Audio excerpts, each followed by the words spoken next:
Hi everyone, I'm Russ. Mark. And this is a spirited endeavor. Priming the Pump edition. That's right. All right, so tonight we're going to get into something a little different. Yes, we are, and this is one I've been looking forward to. Yeah, me too.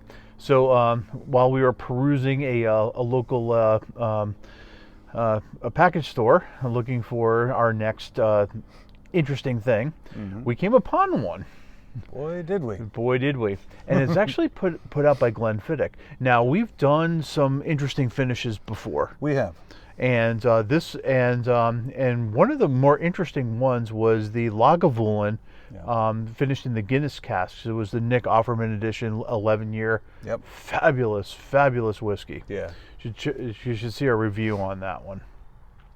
So along similar lines to that was a whiskey, or a Scotch, in this case, the Glenfiddich, that was finished in IPA casks. Yes. So so that's going to bring the hoppiness and the IPA-ness of it. Yes. Couldn't have said that better myself. All right. I'm going to be really curious to see how that plays with Scotch. I am too, because I don't think I would put those two together. No, I wouldn't. Not normally. Now, Scotch plays really, really well with beer. Yep. For sure. And, putting that with, beer casks and everything is kind of genius. Yeah. Oh, yeah. It works perfect with stouts. Yeah, but I'm curious about the hoppy nature of that. How is that's going to play with the with the whiskey? Yeah, I would suspect this is going to be really good or really bad. I know, I right? don't think there's going to be much middle ground on this one, but I could be wrong. Yeah, I haven't looked at any reviews on this. I haven't sought that out at all. So we're kind of coming into this one really cold. Yep.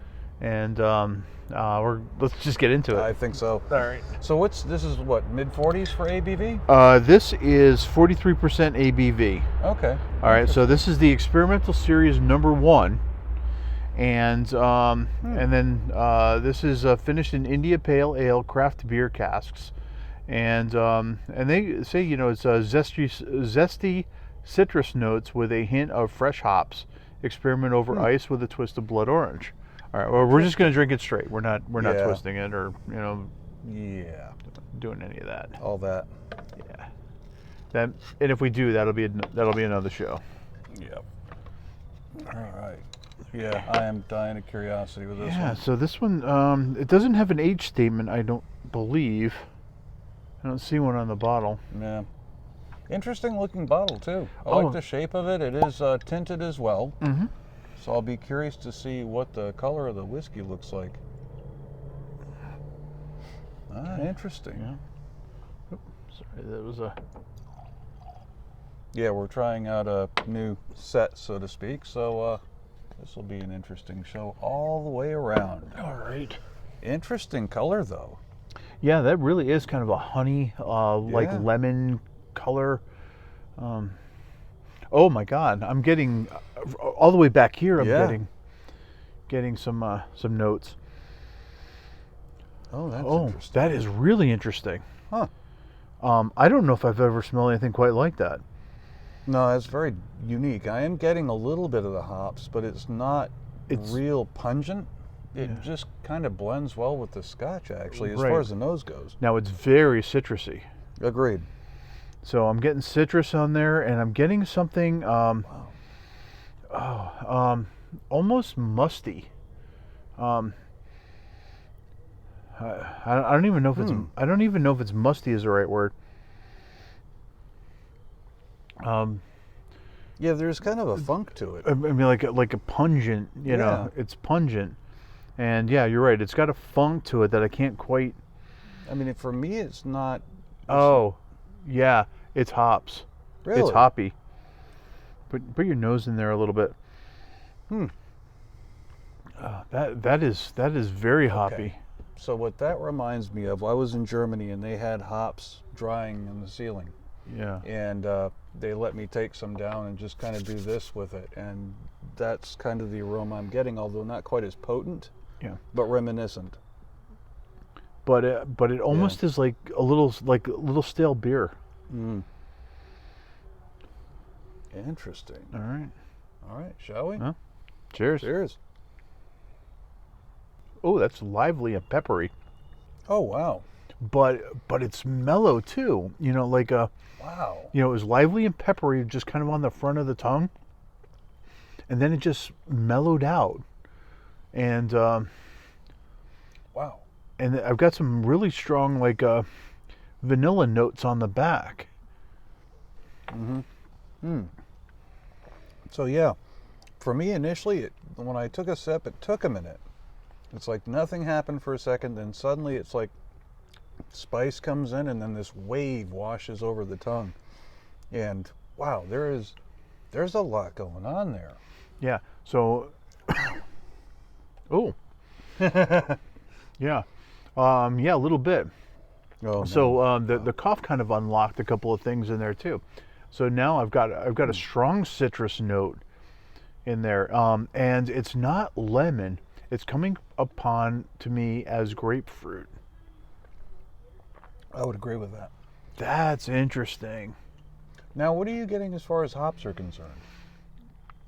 Is that really standing out for you? No, not really, or at least not on the taste. It was Yeah. absolutely in the nose. Yeah. But not on the palate.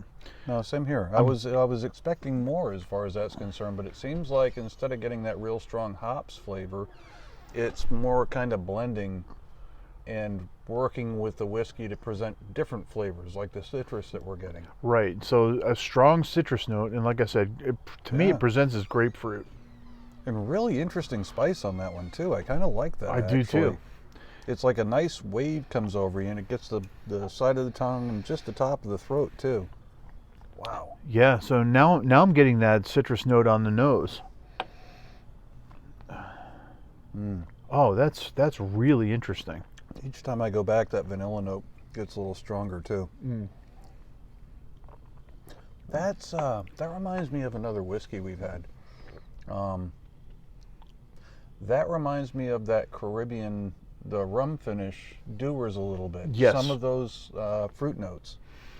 Yeah. This is punchier than that. I mean, there's more flavor with this, but it's a little reminiscent of that. Yeah, and what I'm also getting a little bit is remember when we did the smugglers? Yes. The Key West. Yep. Yeah, because that was very like pineapple. Pineapple, kind of, and it's along similar lines with that. I agree. Not what I thought I was going to get out of this one. Yeah, this one is really interesting. Yeah. I like it. You think IPA, and you think a certain impact, and that it's going to be a bit punchy, and this did not provide any of that. It's very different. The IPA really worked well with the whiskey. I think so. I was a little skeptical coming into this, but it's kind of won me over. Okay, 1 to 5. What do you think? Part of me is tempted to go 4. I'm going to go 3.5. The reason I was leaning towards 4 is because it is experimental, and I appreciate the fact that somebody went out on a limb and did this, because this is not something you generally come across. But if I put it against what we've had in the past, I think 3.5 is probably the right spot as far as I'm concerned. Yeah, I think I'm kind of with you on that. I think 3.5 is a good solid number for this. Yeah. Wow. Yeah. I'm trying to figure out what. Because it's so different. Yeah, because this one's so different. And especially, with that low ABV, for it to have that much flavor, and that much oil too, because it is fairly oily. Yeah, it really is. So I think 3.5 is right. I think if maybe you caught me on a different day, it might be a little higher, could be a little lower. But I'm really digging this tonight. Yeah, I'm with you on that. On the nose, definitely get hops. On the palate, I'm not really getting hops. I'm just getting what the hops apparently is bringing, which is a lot of citrus, actually. Yeah. The nose on this is okay, but there's a little funky note in there that just doesn't quite jazz me. Yeah. But man, on the tongue, man, that's tasty. No, I'm with you on that. That is pretty damn cool. I'm glad this one was one that followed you home. Yeah, me too. That's really friggin' cool. Yeah, we'll try this one again. That's for sure. Absolutely. Well, thanks for joining us, everyone. I hope you had a good time. Yeah, we sure did. We'll catch you on the next one. Take care. All right, bye.